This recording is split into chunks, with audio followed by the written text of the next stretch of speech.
વિવાદિત કીર્તિ પટેલ જે ફરી એકવાર વિવાદમાં આવી છે। ગુજરાતમાં પ્રતિબંધિત બેટિંગ એપનું તેમના દ્વારા પ્રમોશન કરાયું છે। બેટિંગ એપના પ્રમોશનમાં લોભામણી લાલચ આપવામાં આવી, યુવાનોને ગેરમાર્ગે દોરતા હોવાનો પ્રયાસ અને તે મામલેનો આ વિડીયો જે કીર્તિ પટેલનો અત્યારે ખૂબ વાયરલ થયો છે। બેટિંગ એપ ક્યાંથી મેળવવી તે લિંક બાયોમાં પણ તેઓના દ્વારા મૂકવામાં આવી છે, જેને લઈ અને તેઓ અત્યારે વિવાદમાં સંપડાયા છે। બેટિંગ એપના પ્રમોશન ઉપર સખત પ્રતિબંધ છે, ત્યારે આ જે બેટિંગ એપ છે તેની લોભામણી લાલચ આપી અને યુવકોને ગેરમાર્ગે દોરવામાં આવ્યો। સંવાદદાતા મનીષ અમારી સાથે જોડાયા છે।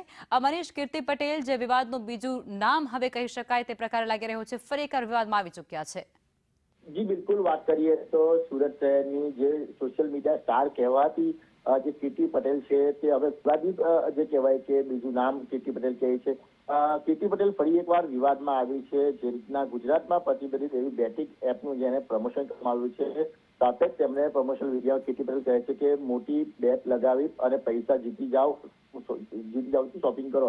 આઈફોન લેવા માટે બેટિંગ ગેમમાં બેટ લગાવ્યા હોવાનું કીર્તિ પટેલે પણ જણાવ્યું। આ ઉપરાંત તેને લાઈવ વિડીયોમાં પણ તેને 20,000ની બેટ લગાવી હતી। કીર્તિ પટેલે એવું પણ જણાવ્યું હતું કે 20,000ની બેટિંગ લગાવવાથી હું 40,000 જીતી ગયો છું। આ બેટના પૈસાથી તે 17 પ્રો ખરીદવા પહોંચી હોવાનું પણ તેને વિડીયોમાં દર્શાવ્યું હતું। યુવાનોને ગેરમાર્ગે દોરતી કીર્તિ પટેલ આ વિડીયો એટલો યોગ્ય તે અનેક સવાલો ઉઠી રહ્યા છે, કારણ કે જે બેટિંગ એપ પર સરકારે પ્રતિબંધ લગાવ્યો છે, કારણ કે આવી બેટિંગ એપના લીધે અનેક કરોડો છે તે બરબાદ થયા છે, અનેક યુવાનો બરબાદ થયા છે। ત્યારે આ રીતની જે કહેવાય કે પ્રતિબંધિત જે એપનું પ્રમોશન કરીને અનેક સવાલો ઉઠી રહ્યા છે, અનેક સવાલો ઉભા કર્યા છે કીર્તિ પટેલ। હાલ તો તમામ મામલે અત્યારે સાયબર સેલ દ્વારા તપાસના આદેશ આપી દેવામાં આવ્યા છે અને સાયબર સેલ તપાસ કરી રહી છે કે આ બેટિંગ એપ છે તે શું છે અને કીર્તિ પટેલે કઈ રીતના આ તેનું પ્રમોશન કર્યું। જી, આભાર મનીષ।